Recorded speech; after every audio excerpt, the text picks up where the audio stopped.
First of all, I think that there's an amalgamation of issues. One, there's the issue of training, where there's a buoyant or mushrooming landscape for journalism schools in Ghana. And so training is the quality of training that you, for example, will get from the Ghana Institute of Journalism, the AUCC, or any other, may not necessarily be present in those schools. Now, if the training is not right, it means that the level of impact or contribution in the workplace or the marketplace may not be as strong as is expected. Now, if that happens, you know what the consequences may be.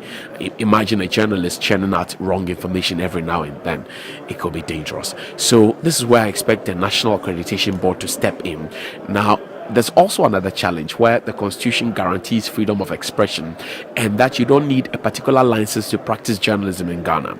So anybody wakes up, they say they're a journalist or a blogger or whatever it is, and they start publishing, and you can't really hold them until they are falling foul of the law. Then we want to talk about a proper salary structure for journalists.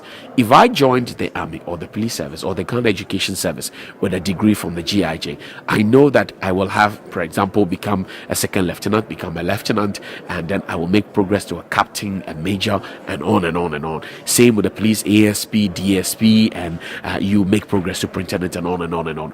What is a prospect for us as journalists? Apart from calling yourself a senior journalist or calling yourself a BJ, what else can you call yourself, or hoping to rise to the editor? So you come in, you're a reporter, a junior reporter, then you become a senior reporter, you become a sub-editor, you become an editor, maybe managing director. That's all, 5.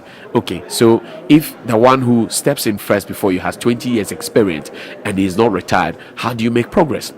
How does that connect to your salaries? Today, we know journalists take, some journalists have said it themselves, how they take very low remuneration home. And recently, when the housing policy was launched by the GJA, we got some journalists on tape saying, look, they can't afford it because even if they work for 50 years, they can't mass up that fund to buy. But really, they should be able to get some decency in the work they do. This would tie them to the apron strings of politicians and business people who would want to take advantage of them. So they are always doing biased stories. They are always talking about things that do not exist because they have to feed. Advertisement is what media lives on. So people say all kinds of things that media people go for, honorarium and all those things. I ask those same people, when your company invites the media to come and do ABC for you, ask yourself, has your company ever advertised with any of those media houses and paid them? Someone else advertises in the media houses and they're able to run and they're able to carry your press release for you. You take it for free, but you have the, guts to question why some of the media people want to take honorarium at your assignment.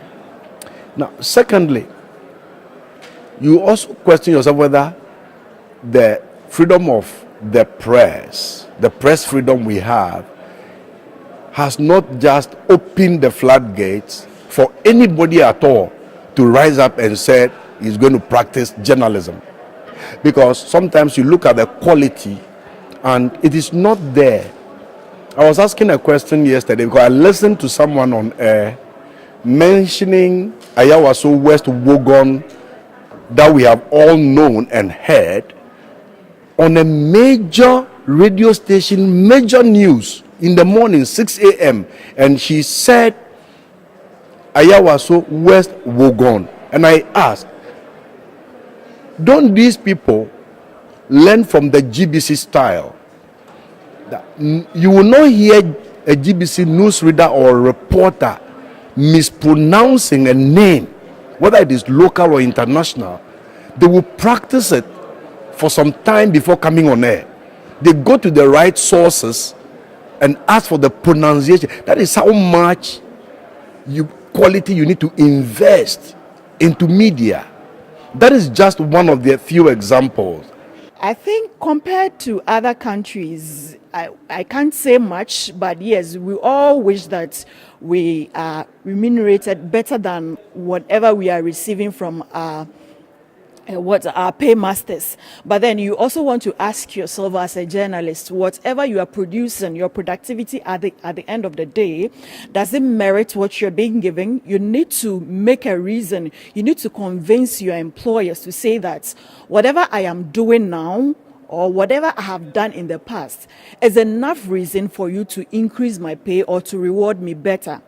Until that time when you're able to convince your employers, I don't think you are in the right, you are making a good argument or mounting the required pressure on your paymasters to pay you better.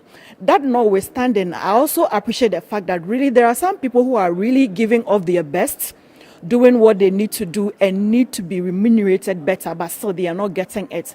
This, at best, you would want to implore on the Journalists Association to kind of, if I would say, regulate or put pressure on their employers so that there can be workers can be properly appraised. They'll be assessed. Whatever they do will be assessed properly, and whatever is due them, they are paid accordingly. I think that's the best way to go about it, rather than doing a general putting a general call that we are not being paid well. No. I think there should be a fair assessment of what everybody is doing at the end of the day. And if genuinely you are doing good or you are serving your paymasters well, you should be rewarded as such.